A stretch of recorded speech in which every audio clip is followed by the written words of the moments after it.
नमस्कार, आप देख रहे हैं एसके न्यूज़ लाइव और मैं हूं आपके साथ काजल। आज पूरे देश में वर्ल्ड पॉपुलेशन डे यानी विश्व जनसंख्या दिवस मनाया जा रहा है। इसका जो मुख्य उद्देश्य होता है वो जनसंख्या समस्याओं को लेकर लोगों को जागरूक करना होता है, जिससे कि जो बढ़ती हुई आबादी है उसे कम किया जा सके। आपको बता दें कि कई ऐसी संस्थाएँ होती हैं जो लोगों को अवेयर करने के लिए कई प्रोग्राम ऑर्गेनाइज करती हैं। तो इसी खास बातचीत के लिए हमारे साथ डॉक्टर कावेरी मौजूद हैं। तो आइए हम इनसे जानते हैं और इनसे पूछते हैं, इनसे समझने की कोशिश करते हैं कि लोगों में जनसंख्या को लेकर हम किस तरीके से उन्हें अवेयर कर सकते हैं। नमस्कार डॉक्टर कावेरी, आपका हमारे चैनल पर स्वागत है। नमस्कार। और बहुत ही अच्छी पहल है एसके न्यूज़ की। विश्व जनसंख्या दिवस जो 11 जुलाई को प्रतिवर्ष मनाया जा रहा है, उसका उद्देश्य यही है कि हम विश्व भर में जो बढ़ती हुई आबादी है और इसका नियंत्रण किस प्रकार से करें, इसके दुष्प्रभाव और इसके कारण जो विश्व में परेशानियां उत्पन्न हो रही हैं उसके बारे में जन सामान्य को कैसे जानकारी दें कि यह एक दुर्घटना के स्वरूप में बढ़ रही है और आज हम 8 बिलियन के ऊपर होते जा रहे हैं और यह एक बहुत बड़ा आंकड़ा बनता जा रहा है कि हर देश में हमारी जो जनसंख्या है वो बढ़ती जा रही है, जिसके कारण साक्षरता की कमी हो रही है, संसाधनों की कमी हो रही है और बीमारियां तेज़ी से बढ़ रही हैं। पिछले 2 वर्षों में आपने देखा होगा कि कोरोना ने कितनी तरीके से महामारी के रूप में जनसंख्या को कम किया है और उसके एवज में अगर हम समझें तो यह बीमारी आई क्यों। यह एक गंदगी की बीमारी थी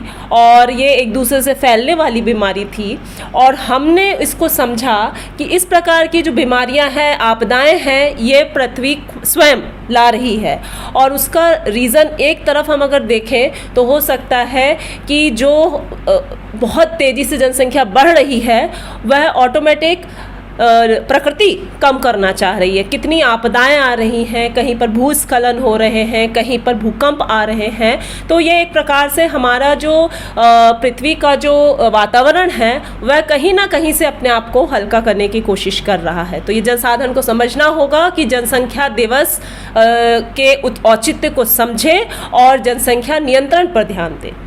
मैम, जैसे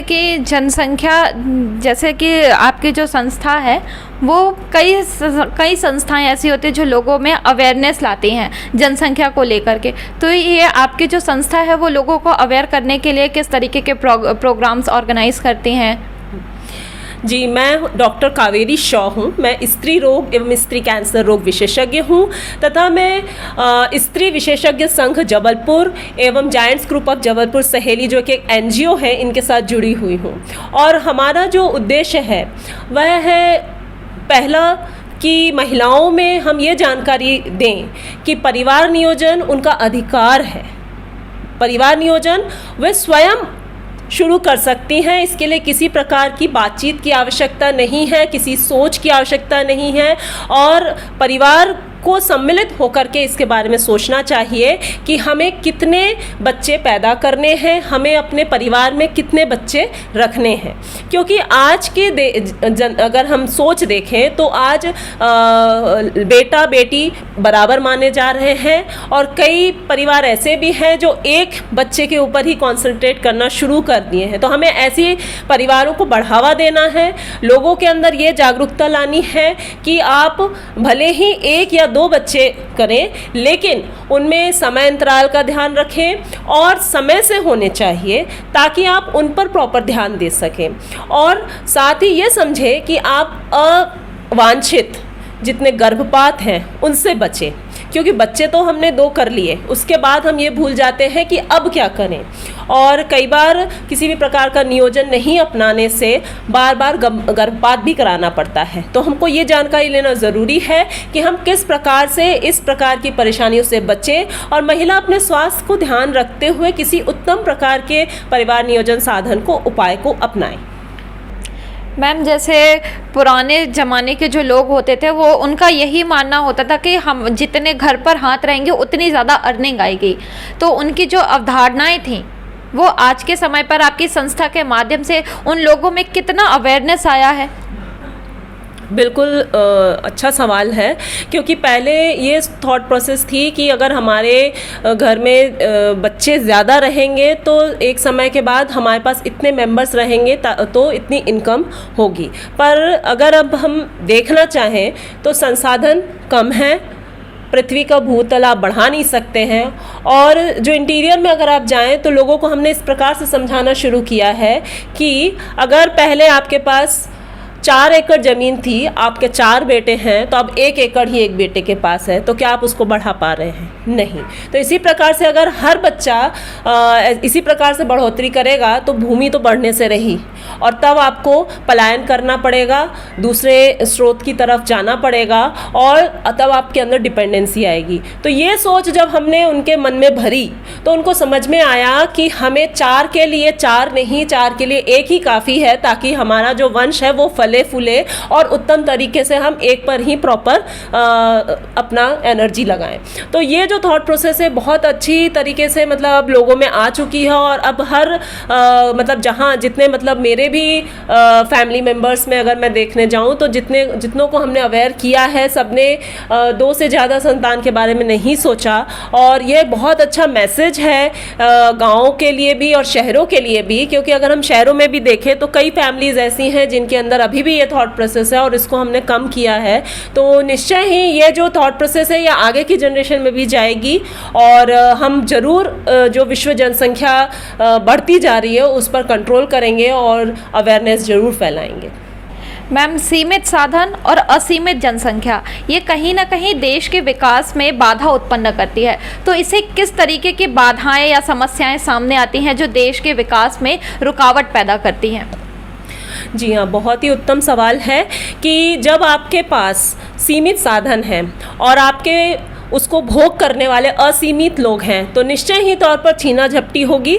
अगर आज आप देखें तो साक्षरता की कमी, अगर हम देखें तो विश्व में भारत कहाँ पर है, हम अगर गिनने जाएं तो केरल के अलावा हम किसी राज्य का नाम नहीं ले पाते हैं कि संपूर्ण तरीके साक्षर है। क्या कारण है? अगर हम केरल की स्ट्रैटेजी देखें तो वहाँ पर परिवार नियोजन उत्तम तरीके से अपनाया जा रहा है। हर परिवार का उद्देश्य है कि हमारे पास साक्षर बच्चे हों और हम अपने परिवार को सीमित रखें। क्या हम इस प्रकार की स्ट्रैटेजी अपने पूरे देश में नहीं अपना सकते? हमें सीखना चाहिए अपने ही घर के लोगों से, जो कि हम सीखने में पीछे हट रहे हैं। हमें यह जो सोच बना रखी है कि लड़का नहीं होगा तो हम परिवार बढ़ाते जाएंगे, इस प्रकार की सोच से बाहर आना है। हालांकि काफ़ी कंट्रोल आ चुका है, लेकिन अभी भी साक्षरता की इस दौर में कमी है। दूसरा, अगर आप देखें तो अपराध जगत में अपरंपारता है। क्यों? क्योंकि जहाँ पर आप देखेंगे जेंडर डिस्क्रिमिनेशन, यानी कि लड़कियाँ कम हैं और लड़के अधिक हैं, तो निश्चय ही जो इसके कारण अपराध बढ़ रहे हैं, आजकल जो रेप के इंसिडेंट्स बढ़ रहे हैं, किसी भी एज ग्रुप में बढ़ रहे हैं, ये जो मानसिकता, खराब मानसिकता उत्पन्न हो रही है, इसका एक कारण यह भी है कि लड़के और लड़कियों का जो अनुपात है वह गड़बड़ है, जिसके कारण जो समय एक साधारण पुरुष के अंदर आना चाहिए कि उसको अपने यौवन को किस प्रकार से इस्तेमाल करना है, उस समय उसका मानसिक संतुलन खराब होने लगता है और वह किसी भी लड़की के लिए इस प्रकार की भावना उत्पन्न हो जाती है। ये जो मानसिकता खराब हो रही है उसका एक कारण यह भी है कि हमारी जो जेंडर रेशियो है वो बहुत गड़बड़ है। हम जो आज तक अभी तक अबॉर्शन रेट अगर आप देखेंगे तो भारत में अब जाकर के बहुत अच्छे नियम हो चुके हैं ताकि एक लड़की को अबॉर्शन के लिए अधिकार दिया जा रहा है। लेकिन कुछ समय पहले तक अबॉर्शन रेट अगर देखें तो उसमें इतने नियम कानून सिर्फ इसलिए बने क्योंकि भारत में पुत्र की जगह पुत्री को प्रेफरेंस नहीं मिल रहा था और लड़कियों के लिए गर्भपात किया जा रहा था, जिसके कारण जेंडर डिस्क्रिमिनेशन बढ़ा था। तो हमें इस प्रकार की चीज़ों को समझना होगा कि साक्षरता बहुत ज़रूरी है। मानसिक विकृतियाँ जो उत्पन्न हो रही हैं उसके लिए हमें समझना होगा कि जेंडर डिस्क्रिमिनेशन को हमें रोकना है, और संसाधनों का जो सही उपयोग है वो तभी हो पाएगा जब हम इस नीति को अपनाएंगे कि हमें अपने घर के भले ही 2 बच्चे हैं, उन्हें ये समझाना है है कि आपको रेस्पेक्टफुल वे में अपने साथ में पढ़ने वाले लड़के या लड़की को रहना है और उनके खान पान आचरण पर नहीं ध्यान देते हुए अपने स्वभाव में एक सीमितता लानी है, ताकि आप कम से कम में उत्तम जीवन जीने की कोशिश कर सकें। और वह तभी आएगा जब आप परिवार में इस प्रकार के नीतियाँ अपनाएंगे। अगर आप कम में जीना सीख जाते हैं, जैसा कोरोना ने हमें सिखा दिया, तो हम निश्चय ही इन चीज़ों से भी लड़ पाएंगे। इन लोगों को अवेयर करने के लिए क्या किया जा सकता है कि ताकि उनमें अवेयरनेस आए और वो इन सारी चीज़ों को लेकर के थोड़ा अवेयर जागरूक हो जाए?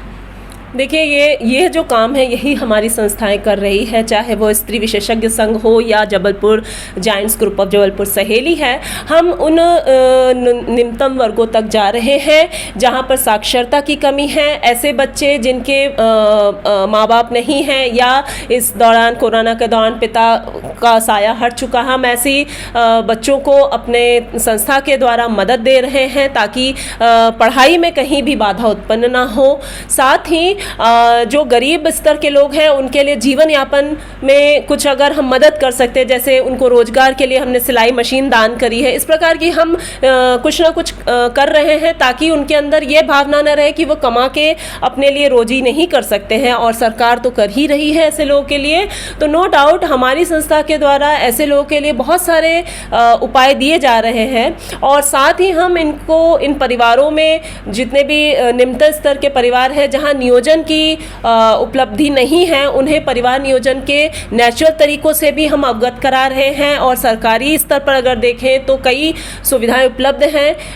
कंडोम फ्री ऑफ कॉस्ट उपलब्ध रहते हैं, परिवार नियोजन के ऑपरेशंस फ्री ऑफ कॉस्ट रहते हैं, लेकिन इनकी जानकारी नहीं रहती है। तो हम ऐसे वर्गों तक जाकर उनके बारे में जानकारी दे रहे हैं। अभी अगले 2 दिनों में हमारा जो कार्यक्रम होने वाले हैं, एक गीता धाम में और एक आंगनवाड़ी संस्थाओं में होने वाला है, उसमें हम यही करने वाले हैं कि हम लोगों को जागरूक करने वाले हैं। इवन हम आशा आंगनवाड़ी तक पहुंच रहे हैं ताकि वे भी अपने आसपास जहां जाती हैं उनको प्रॉपर सही ज्ञान दे सके कि किस प्रकार से डिलीवरी के तुरंत बाद आप एक परिवार नियोजन का रास्ता अपना सकते हैं और एक अवांछित गर्भपात से बच सकते हैं।